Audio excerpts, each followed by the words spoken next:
Hi guys, today we're going to be working on this patriotic zigzag water marble for the 4th of July. So if you'd like to see how I did it, just stay tuned. Starting out with clean, dry nails, I'm going to apply my base coat. I'm using Ready for Takeoff, and you can use whichever is your personal favorite. Once the base coat is dry, I'm going to go ahead and apply my base color. And today I'm just using China Glaze white on white, and I'm just going to do one coat of that. Last thing before I actually start marbling is to protect around my nails. I'm going to be using Simply Peel, and if you're allergic to latex, you can still go ahead and just use tape, like in the olden days. Or I've seen lately some little stickers that go right around your nail, although I haven't tried them myself, so I can't vouch for them. There's lots of different options. I'm working in a 5-ounce cup of room temperature filtered water. All 3 polishes that I'm using are from China Glaze. The red is Vertical Rush.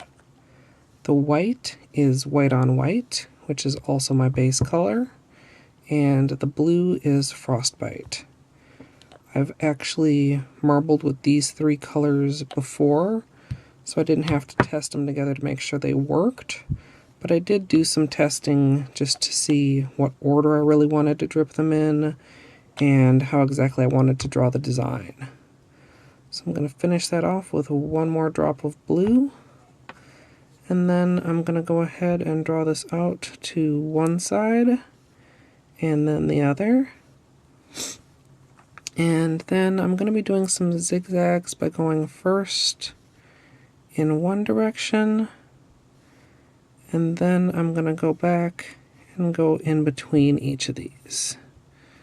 Just want to have a smooth, light touch, and then go ahead back in between each. You want to go fairly quickly without rushing. And hopefully you get enough design to dip 2 or 3 nails. I'm going to go for 3. And I've had a lot of suggestions on how to keep liquid latex from sticking together. But in this case, I'm actually going to use it to keep all my fingers even as I dip in here. I'm going to line them up in the water and dip. Reach in with my orange stick to clean up that little bit of excess polish. Make sure to get around all the sides. And then I'm going to go ahead and slowly pull out. And looks like I did get a little bit of bleeding on my middle finger between the red and the white, but not too bad. Just going to kind of carefully pull them apart.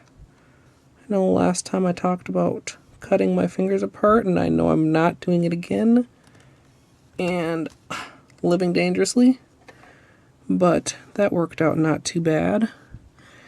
And I don't think that the bleeding on the middle finger is bad enough for me to redo it, since I don't plan on wearing this manicure a super long time.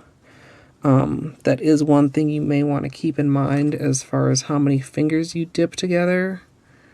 If I'd only dipped 2 at a time, I probably could have avoided the part where the polishes were kind of mixing.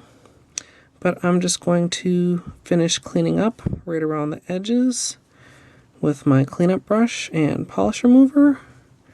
And then I'm going to top it all off with Seche Vite. So here's the finished manicure, and I'm really glad I got this done before the holiday. But I'll also admit I was a little bit frustrated because, as I mentioned, I've used these colors to marble with before, and for whatever reason, I just don't think they were working as well this time. I'll include a link to the previous video down in the information box so you can see exactly what I'm talking about, but they just weren't spreading as well, and the white and the red were bleeding together, and just overall more stubborn. And who knows if it's the temperature or the dew point, or for all I know, the phase of the moon that's making them not work as well this time. But I did manage to get a decent manicure out of them all the same. Wanted to show you guys just a few of my test strips. And these are all kind of variations on the same pattern, but with different drip patterns. This is just red, white, and blue repeated, and the rest are with white in between each of the red and the blue. But this one had 2 drips of white in between each, and both of these just had 1, like I ended up going with, but different number of total drops. So you can see how little changes will affect the design. And I also thought about doing a spiral. And again, you can see how little changes in how you drip the polish can have a huge effect on the finished design. And I really do like the way this one came out. I almost regret a little bit that I didn't go with that, but maybe I'll do a spiral in some other colors coming up soon. I'd love to hear what you think of this one, and if you would like some other 4th of July ideas, be sure to check out my patriotic playlist. I did get several requests for Canada Day nails, and I don't think I'll be able to fit those in, but you could certainly use this color combination without the blue and have Canada colors. I also will be doing those finger paints colors that I used in my last video over black, because I got a ton of people agreeing that they would love to see that. So be sure to subscribe if you aren't already, so that you're notified when that comes out. I hope you all have a safe and happy 4th if you're in the United States, and a safe and happy weekend if you're not. And as always, thanks for watching.